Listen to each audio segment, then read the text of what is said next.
உறவுகள் அனைவருக்கும் வணக்கங்க. வழக்கம் போல் நம்ம காவேரி காலேஜுக்கு போகிறாங்க, ஸ்கூலுக்கு போகிறாங்க. காலேஜ்னே தாங்க வருது. ஸ்கூலுக்கு போயிட்டு முக்கியமாக போய் பிரின்ஸிபலை பார்க்கணும் அப்படின்ட்டு கிளாஸை முடித்த கையோடு போகிறாங்க. இன்ட்ரோல் பெல்ல போகிறாங்க. மேம் உங்களை பார்க்கணும் அப்படின்னு சொல்லிட்டு அவங்களும் என்னம்மா என்ன காவேரி எதுவும் பிரச்சனையெல்லாம் இல்லை மேடம் அப்படின்னு சொல்லிட்டு உங்ககிட்ட தனியாக பேசணும் அப்படிங்கிற அங்கே இருக்கிறவங்க ஒருத்தவங்க நின்றுட்டுருக்காரு. அவர் போயிடுறாரு. சொல்லுமா என்ன விஷயம் அப்படின்னு சொல்லல கையெடுத்து அப்படியே நன்றி சொல்கிறாங்க. என்னம்மா ஏம்மா என்னாச்சு? இல்லை எங்கள் அம்மா இவ்வளோ சொல்லியிருக்கிறாங்க, எங்கள் அம்மா நேற்று வந்திருக்காங்க, ஆனால் எதுவுமே நீங்கள் என்கிட்ட காட்டிக்கல, எங்கள் அம்மா சொன்னதுக்காண்டி என்கிட்ட சொல்லாமலே இருந்திருக்கீங்களே அப்படின்னு சொல்ல, ஐயோ என்கிட்ட சொல்லக்கூடாதுன்ட்டு ஓன்ட்ட சொல்லிட்டாங்களா அப்படின்னு கேட்க, இல்லை தெரிஞ்சுக்கிட்டேன், அது ரொம்ப தேங்க்ஸ் மேடம், எனக்கே பாவமாக இருந்துச்சு அதனால தான் அப்படின்னு சொல்ல, விடுமா காவேரி இதில் என்ன இருக்குது, உங்கள் அம்மா என்கிட்ட சொல்லக்கூடாதுன்னு சொன்னாங்க, நான் அதனால தான் சொல்லாமல் இருந்தேன், இப்போ உங்கள் அம்மாவே உன்ட்ட சொல்லிட்டாங்க, நான் எப்படி விடுவேனா என்ன, அம்மாவும் பிள்ளையும் பார்த்துக்காத பேசிக்காதன்னு சொன்னால் அது எவ்வளோ பெரிய பாவ செயல், அதனால தான் நான் உன்னைய பேசிக்கலான்னு சொன்னேன் அப்படின்னு சொல்ல, காவேரி என்ன பண்ணுறாங்க அப்படின்னு அந்த விரிஞ்சு சிரிச்சுக்கிட்டு இருந்த முகம் அப்படியே அந்த புருவம் சுரியுது. என்ன மேம் சொன்னீங்க, அம்மாவும் பொண்ணுமா யார் அப்படிங்கல, என்ன உங்கள் பொண்ணு தான் அந்த குட்டி காவேரி, அவள் தான் உங்கள் பொண்ணு, அதை தான் அவங்க சொன்னாங்க, அம்மாவும் பொண்ணையும் பிரிக்காதீங்க பாவம், அவங்க 5 வருஷமாக பிரிஞ்சிருந்தாங்க அப்படி இப்படின்னு என்கிட்ட எடுத்து சொன்னாங்க, அதனால தான் எனக்கே பாவமாக இருந்துச்சு, பெத்த பிள்ளைய போய் இப்படி சொல்லிட்டேனே அப்படின்ட்டு சரின்னு சொல்லிட்டேன், உங்கள் உடம்புக்கு ஏதாவது ஆயிரும்னு சொன்னாங்களே உண்மையை சொல்லக்கூடாதுன்னு, அப்புறம் ஏன் அவங்க உங்ககிட்ட சொல்லிட்டாங்க என்கிட்ட சொல்லக்கூடாதுன்னு அப்படின்னு சொல்ல, காவேரி அப்படியே உறைஞ்சு போகிறாங்க. என்னது எனக்கு ஏதாவது ஆயிரும்னு சொல்லக்கூடாதுனாங்களா? ஆமாம் 5 வருஷத்துக்கு முன்னாடி ஆக்சிடென்ட் ஆச்சுல, அதில் தான் நீங்கள் உங்கள் கணவர் அவங்க அப்பா பேருன்னு ஏதோ அந்த அம்மு அப்பா பேர் விஜய் அப்படிங்கிறது, விஜயும் அந்த பொண்ணு உங்களை பிரிஞ்சிருந்ததா சொன்னாங்க, எல்லா கதையும் சொன்னாங்க, பாவமாக இருந்துச்சு அதனால தான் அப்படின்னு சொல்ல, அப்படியே காவேரிக்கு மயக்க வருது. அப்படியே தடுமாறுறாங்க, டேபிளில் கையை வைக்கிறாங்க, தடுமாறி அப்படியே கீழே விழுகிறாங்க. காவேரி மிஸ் என்னாச்சு அப்படின்னு எல்லாரும் தாங்கி பிடிக்கிறாங்க. என்னங்க என்னாச்சு? இல்லை என்ன சொன்னீங்க, எங்கள் அம்மா என்ன சொன்னாங்க தெளிவாக சொல்லுங்கள் அப்படிங்கல, என்னம்மா என்னாச்சு, உங்கள் அம்மா எல்லாம் உன்ட்ட சொன்னான்னு சொன்னீங்களே, இல்லை எங்கள் அம்மா என்ன சொன்னாங்க அதான் சொல்லுங்க அப்படிங்கிறாங்க. ஐயோ நம்ம ஏதாவது தெரியாமல் வளரிட்டோமா?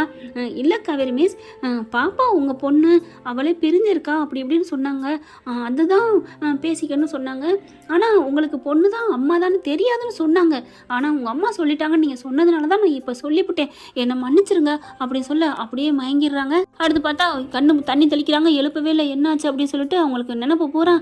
அப்போ அவர் என் புருஷனா, இது என் குழந்தையா அப்படின்னு சொல்லிட்டு மயங்கி விழுக தூக்கிக்கிட்டு ஆஸ்பத்திரிக்கு போயிடுறாங்க. ஆஸ்பத்திரிக்கு போயிட்டு உடனே அவங்க அம்மாவுக்கும் கால் பண்ணி சொல்கிறாங்க, சாரதாவுக்கும்.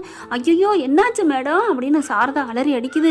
ஐயோ இருங்க நான் வந்துடுறேன், எந்த ஆஸ்பத்திரி அப்படின்னு கேட்டுட்டு, மேடம் நான் தான் சொல்ல வேணான்னு சொன்னனே மேடம், ஐயோ உங்கள் பொண்ணு கேட்டுச்சுங்க, எங்கள் அம்மா எல்லாம் சொல்லிருச்சுன்னு சொன்னிச்சு, அதனால தான் நான் சொன்னேன், ஐயோ எனக்கு தெரியாதே மேடம், அதனால தாங்க சொல்ல வேணான்னு நான் சொன்னேன், இப்படி ஆயிடுச்சு அப்படின்னு சொல்லிட்டு ஃபோனை வச்சுட்டு விஜய்க்கு உடனே கால் பண்ணுது. ஐயோ நான் அந்த பக்கம் தான் வந்துட்டு இருக்கேன், நில்லுங்க நானும் வந்துடுறேன் அப்படின்னு சொல்லிட்டு சாரதாவை கூட்டிக்கிட்டு ஏற்றிக்கிட்டு ஆஸ்பத்திரிக்கு அலக்க பறக்க ஓடுறாங்க. அங்கே பார்த்தா அந்த பொண்ணு நல்ல மயக்கத்தில் இருக்கு. உங்கள் பொண்ணு மயக்கத்திலாங்க இருக்கு இன்னும் அப்படிங்கிறாங்க. பிரின்சிபாலுமே போயிடுறாங்க. சாரி மேடம் சாரி, நான் தெரியாமல் சொல்லிட்டேன், அந்த பொண்ணு அப்படி தான் கேட்டுச்சு, அது கேட்கும், ஆர்வ கோளாறு கேட்கும், எப்படிலாம் போட்டு வாங்கியிருக்கு பார்த்தீங்களா, நம்ம சொல்லியிருக்கே கூடாது அத்தை அப்படிங்கிறாங்க. ஐயோ என் பிள்ளைக்கு இப்படி ஆயிடக்கூடாதுன்னா நான் எதுவுமே சொல்லாமல் மறைச்சனே இப்போ என்ன ஆகும்போது தெரியலையே அப்படிங்கிற நர்ஸ் வர்றாங்க. கொஞ்சம் பொறுமையாக இருங்க சார், அவங்களுக்கு நினைவு திரும்பலாம் இல்லையா? ஆமாம் இல்லை அம்மா தாயே, நீ என் வயிற்றில் பாலை வாத்த அது மட்டும் நடக்கட்டுமா அப்படிங்கிறாங்க. நல்லதே நடக்கணும் வேண்டிக்கங்க அப்படிங்கிறாங்க. அதுக்கப்புறம் போயிட்டு எல்லாம் ட்ரீட்மெண்ட் பண்ணியிருக்கோம், ஆனால் அந்த பொண்ணு மயக்கம் தெரியவே இல்லை, பார்ப்போம் அப்படிங்கிறாங்க. ஊசியெல்லாம் போட்டிருக்காங்க. பார்த்தா காவேரி என்னடி ஆச்சு அப்படின்னு சாரதா உள்ளுக்கு போய் அப்படி தவிக்குது. தம்பி நீங்களும் வாங்க அப்படின்னு சொல்ல விஜய் பக்கத்தில் வராரு. காவேரி அம்மா டே பாருடா, நான் விஜய்டா, காவேரி விஜய் வந்திருக்கேன்டா, என்னை பாரு அப்படிங்கல அப்படியே கண்ணை திறக்கிறாங்க. விஜய் அப்படி தொடுறாரு, கையை தொட்டு அப்படி கிட்டக்க கன்னத்தில் கையை வைக்கிறாங்க. காவேரியோட கையை வச்ச கையோட அவங்களுக்கு ஒரு உணர்வு வருது. கண்ணை திறக்கிறாங்க, அப்படியே பார்க்குறாங்க. காவேரி என்னை பாரு, காவேரி என்ன தெரியுதா, காவேரி அப்படின்னு சொல்லல கொஞ்சம் நல்லா கண்ணை முழிக்கிறாங்க. ஒன்றும் இல்லைம்மா, உனக்கு ஒன்றும் இல்லை இங்கே பாரு காவேரி பாரு அப்படிங்கிறாங்க. கண்ணை முழிக்கிறாங்க. அம்மா அப்படிங்கிறாங்க. விஜய் அப்படிங்கிறாங்க. காவேரி உனக்கு ஏதாவது நினைவு தெரியுதா அப்படிங்கிறாங்க. அப்படியே கண்ணை அசைக்கிறாங்க. அந்த மேடம் வருது. சாரி காவேரி, உங்கள் அம்மா சொல்லலைங்கிறத சொல்லிட்டாங்கன்னு நினச்சி நான் உங்ககிட்ட எல்லாத்தையும் சொல்லிட்டேன், இருக்கேன் அப்படிங்கிறாங்க. எனக்கு ஒன்றும் இல்லை நான் நல்லா தான் இருக்கேன் அப்படின்னு சொல்லிட்டு, அப்போது நீங்கள் என் கணவரா?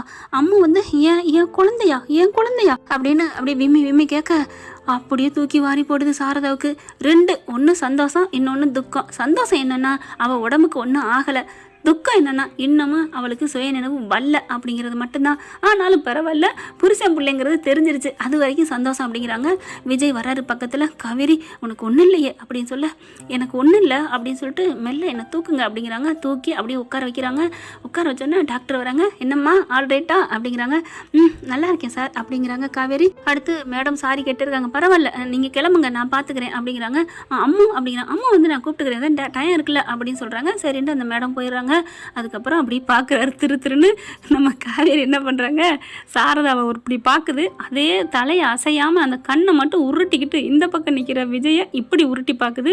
ஐயையோ நம்மளை முழிக்கிறாளே, வச்சு செய்ய போகிறாளே. அப்படியே 2 பேரோட தலையும் பிடிச்சி இழுத்து அவங்க மடியில் போட்டுக்கிட்டு நங்குன்னு கொட்டுன்னு கொட்டி ஐயோ அம்மா அப்படின்னு 2 பேரும் அப்படி சிலுத்துக்கிறாங்க. காவேரி பார்க்குறாங்க, என்ன உங்கள் 2 பேரையும் இழுத்து வச்சு நங்குன்னு கொட்டுறது மாதிரி கனவு எதுவும் கண்டிங்களா? சேச்சா அப்படிலாம் இல்லையே அப்படின்னு சாரதா சொல்ல, விஜயும் அதே மாதிரி சேச்சா அப்படியே இல்லை அப்படிங்கிறாங்க. அது என்ன 2 பேரும் சொல்லி வச்ச மாதிரி மாமியாலும் மருமையனும் அட்டடா, உலகத்திலே நான் பார்த்தேன், இப்படி ஒரு காம்போவை பார்த்ததே இல்லைப்பா சாமி. அடடே உலக மகா நடிப்புடா, எங்கடா அந்த நடிப்பெல்லாம் வச்சுருந்தீங்க? அவர் என்னமோ பாவமா எங்களோட ஆக்சிடென்ட் நடந்ததில் ஒன்றா வந்தாராம், அவங்கள ஆக்சிடென்ட் பண்ணாராம், ராகுவுக்கும் எங்களுக்கும் உங்களுக்கும் ஒரே பகையா. அம்மா சரியான ஆளுமா, என்னென்ன கம்பி கட்டுற வேலை பண்ண, சரி உடுடி அப்படின்னு சொல்ல, என்ன 2 பேரும் ஒரே மாதிரி தானே கற்பனை கனவு கண்டிங்க அப்படிங்கிற. கற்பனை கனவுலாம் இல்லடி, நினச்சி பார்த்தேன்டி அப்படிங்குது. ஏதோ அத்தை சும்மா இருங்க, டயர் டஞ்சர் ஆயிடுச்சு அப்படிங்கிற மாதிரி பார்க்க எல்லாம் தெரிஞ்சிருச்சு. புருஷன் நீங்கள் என் புருஷன், ஆனால் யாரும் இவரை மாதிரி நிற்கிறீங்க மக்கா நீங்கள் அப்படின்னு காதை பிடிச்சி திரிகிறாங்க. பார்க்குறாங்க, என்னடி அப்படிங்கல. ஆமாம் அவர் ஏன் புருஷன் தானே, பொண்டாட்டினா புருஷனை அடிக்கணும், அப்போ தான் பொண்டாட்டிக்கு மதிப்பு தெரியுமா அப்படின்னு சொல்லிட்டு இங்கே வாங்க சொல்ல வேணாம். அடியே கிறுக்கி, முத பார்த்தீங்களா ஆட்டோவில் இறங்குனதை சொல்ல தெரியுதுல்ல, நீ தாண்டி என் பொண்டாட்டி, நான் தாண்டி உன் புருஷன் அப்படின்னு சொல்லி கேட்குறதுல உனக்கு என்னையா அப்படி துக்கம் அப்படின்னு சொல்ல, இல்லை காவேரி உங்கள் அம்மா தான் என்னை தனியாக இழுத்துட்டு போய் அதை இதையும் சொன்னாங்க, அவங்க சொல்லிட்டா நீ உன் பொண்டாட்டி வேணாம் விட்டுட்டு போயிடுவியாடா அப்படி சொல்ல, அது வந்து காவேரி என்ன காவேரி வாடா போடலாம், ஏன் நாங்கள் வாடான்னு சொல்லக்கூடாதா என்ன? வாடான்னு சொல்லு, போடான்னு சொல்லாத, இங்கே வாடா அப்படின்னு கூப்பிடுறாங்க. என்ன கன்னத்தில் பொலின்னு ஒரு அறை. என்ன காவேரி அடிக்கிற? ஆமாம் அடிக்காமல் நான் கடிக்கணுமா உன்னை, கடிச்சிக்கோ அப்படின்னு கன்னத்தை நீட்ட மறுபடியும் ஒரு அடி.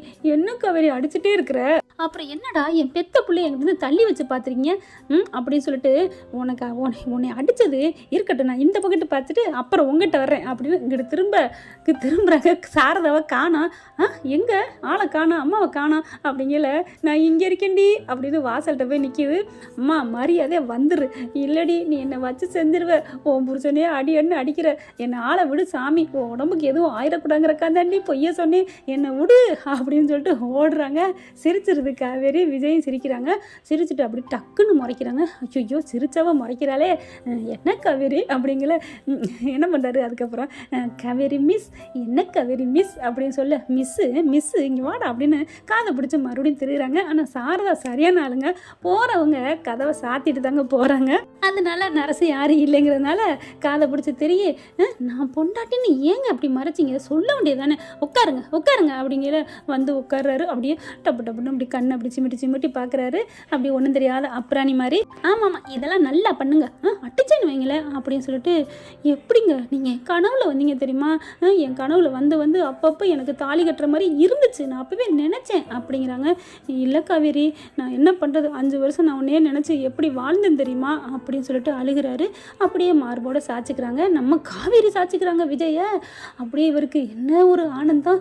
காவேரி என் நினப்பு இருக்கா? நினப்பு இல்லைடா, நான் என்னடா பண்ணுறது, ஆனாலும் என் முள் மனசு நீங்கள் எனக்கானவேன்னு சொன்னிச்சுடா, எனக்கு தெரிஞ்சிச்சுடா அப்படின்னு சொல்லிட்டு ஃபீல் பண்ணுறாங்க, அழுகுறாங்க. சாரிடா அப்படின்னு சொல்லிட்டு விஜய் கெஞ்சுறாரு. என் பெத்த பிள்ளை என்னை அவளை தள்ளி வச்சு பார்த்துட்டேன் தெரியுமா அந்த மேடம் சொன்ன கையோட அப்படிங்கிறாங்க. எப்படியோ மேடம் பண்ணது நல்லதாக போச்சு, நான் போய் அம்முவை கூப்பிட்டு வந்துட்டுமா? அம்முவை நான் என் பிள்ளைய நான் போய் தான் கூப்பிடுவேன், வாங்க 2 பேரும் போவோம் அப்படி சொல்லி டிச்சார்ஜ் ஆகி கிளம்புறாங்க. சாரதாவா காணுங்க, எங்கே எனக்கு ஃபோன் பண்ணா நான் வீட்டுக்கு வந்துட்டேன் அடிச்சிட்டேன்டி. என்னம்மா பயமாக இருக்குடி, நீ அங்கேருந்து நீட்டி கையை நீட்டி அடித்தாலும் அடிப்பேன், அடிக்கலாம் மாட்டேம்மா அப்படிங்கிறாங்க. சரிடி உனக்கு கோவம் குறைஞ்சிருச்சுமா, நீ என்னம்மா பண்ணுவ, ஆனாலும் என் புருஷனை என்கிட்ட வந்து பிரிச்சுட்டு இல்லை. ஏய் நான் பிரிக்கலடி, அந்த பாட்டி தாண்டி. சரி விடு, நான் இப்போ என் பிள்ளைய கூப்பிட்டு வர்றேன் அப்படின்னு சொல்லி ரெடி ஆயிரு, பிடிச்சதெல்லாம் சமைச்சு வை கண்டிப்பாடி அப்படின்னு சாரா சொல்லுது. நேராக 2 பேரும் ஸ்கூலுக்கு போகிறாங்க. அந்த மேடம் வந்து வாங்க வாங்க இப்போ நல்லா ஆயிடுச்சா காவேரி, உனக்கு நல்லா ஆயிடுச்சா? நல்லா ஆயிட்டா, ஆனால் இன்னும் அவளுக்கு பழைய நினைவு வரல, பார்த்துக்கலாம், வந்தா என்ன வராட்டி என்ன, என் பொண்டாட்டி எனக்கு கிடச்சிட்டா அப்படின்னு தோலை பிடிச்சி அப்படி சொல்ல அப்படியே பார்க்குறாங்க. கையை தோளில் தொட்ட கையும் பார்க்குறாங்க. விஜயும் காவேரி பார்க்குறாங்க. நீ ஆசைப்பட்டேன்டா, நான் ஆசைப்பட்டேன்டா அப்படின்னு மனசு நினைக்கிறாங்க. ஆசைப்பட்ட புருஷனே எனக்கு புருஷனாக இருந்திருக்கேன், இப்போ அவனே எனக்கு புருஷனாகவும் கிடச்சிருக்கேன் முருகா அப்படின்னு அந்த முருகன் டாலர் எடுத்து முத்தம் கொடுத்துக்கிறாங்க. என்ன பலமாக வேண்டுதல் மாதிரி இருக்குது? அதெல்லாம் ஒன்றும் இல்லையே, என் புருஷன் என்கிட்ட கொடுத்துட்டேன்னு நான் நினச்சேன், அதெல்லாம் தெரியலையே, பேசுகிறதையும் வேண்டுறதையும் பார்த்தா நம்ம ஆசைப்பட்டவனே எனக்கு கிடச்சிட்டான்ற மாதிரில இருக்குது அப்படின்னு விஜய் சொல்ல, அடப்பாவி எப்படி நம்ம மனசை பார்த்துட்டான், நான் கேமரா எதுவும் வச்சு கரெக்டாக சொல்கிறானே அப்படின்றீங்களா? என்ன கரெக்டாக தானே சொல்லிட்டேன்? ஆமாம், இதில் என்ன இருக்குது, நான் ஆசைப்பட்டேன்னா. அப்போ நீ என்னை ஆசைப்பட்டியாடி, என்னை சைட் அடிச்சியாடி அப்படின்னு சொல்லிட்டு சொல்லவே இல்லை அப்படிங்கல. டேடி அப்படின்னு ஓடி வருதுங்க பாப்பா. உடனே டாடி இப்படி நிற்கிறாரு. செல்லம் அப்படின்னு ஓடி போய் காவேரி போய் தூக்குறாங்க. என்ன ஆச்சரியமாக இருக்குது, 2 பேரும் வாசல் நிற்கிறீங்க, நீங்கள் வந்து என்ன தூக்குறீங்க, என்ன மிஸ் அப்படிங்களா? இனிமேல் மிஸ் இல்லை, ஓ சாரி பாட்டி சொன்னாங்கல்ல, இனிமேல் அம்மானு தான் கூப்பிடுவேன், அம்மா அப்படின்னு கட்டி பிடிக்க பாட்டி இதெல்லாம் சொல்லிடுச்சா? ஆமாம், நீங்களும் எங்கள் டேடியும் கல்யாணம் பண்ணிக்க போகிறீங்களாமே, அப்புறமா நீங்கள் எனக்கு அம்மாவாமே. கிழவி எல்லா உண்மையும் சொல்லி வச்சிருக்கிற தம்மா துண்டு பொண்ணுக்கிட்ட, ஆனால் நீ பெத்த பொண்ணுக்கிட்ட ஏன்ட்ட மறைச்சிட்டியா இருக்கு அப்படின்னு பல்ல கடிக்க, காவேரி பார்த்து அது உங்கள் அம்மாடி அப்படி சொல்ல, அம்மா வரந்தானே ஆட்டுக்குட்டியாக இருந்தானே, இன்னைக்கு இருக்குது கச்சேரி, சரி வாங்க நம்ம வீட்டுக்கு அப்படின்னு சொல்லிட்டு செல்லும். அம்மா இனிமேல் நான் தாண்டா உன் அம்மா, இனிமேலடா நான் உன்னை பெற்றது நான் தாண்டா. விஜய் பார்க்குறாங்க, என்ன என்ன எல்லாத்தையும் சொல்கிறா, அப்போ நினச்சி தெரிஞ்சு சொல்கிறாளா தெரியாமல் சொல்கிறான்னு தவிக்கிறாங்க. அப்புறமா பாப்பாவும் பார்க்குது, என்ன டேடி, ஆமாடா நான் சொன்னேன்ல இவங்க தான் உன் அம்மா, அப்போ இவங்க தான் உண்மையிலே எனக்கு அம்மாவா? ஐயோ கடவுளே, எனக்கு அம்மா கிடச்சிருச்சு, நான் எவ்வளோ கஷ்டப்பட்டேன் தெரியுமா, என் ஃப்ரெண்டுக்கிட்டலாம் நான் சொல்லணும் எனக்கு அம்மா கிடச்சிட்டாங்கன்னு அப்படின்னு கட்டி பிடிச்சிக்கிறாங்க. 3 பேரும் ஆர்வமாக வீட்டுக்கு போகிறாங்க. சார் தான் அங்கே விதவிதமாக சமைச்சு வச்சுருக்காங்க. என்ன ஃப்ரெண்ட், இப்படிலாம் போனால் நல்லா தான் இருக்கும். பார்க்கலாம் என்ன நடக்க போகுதுன்னு. இந்த பதிவு உங்களுக்கு பிடிச்சிருந்துச்சுன்னா உங்கள் பொண்ணான கையில் லைக்கை போட்டு சப்ஸ்கிரைப் பண்ணிடுங்க. Thank you friends.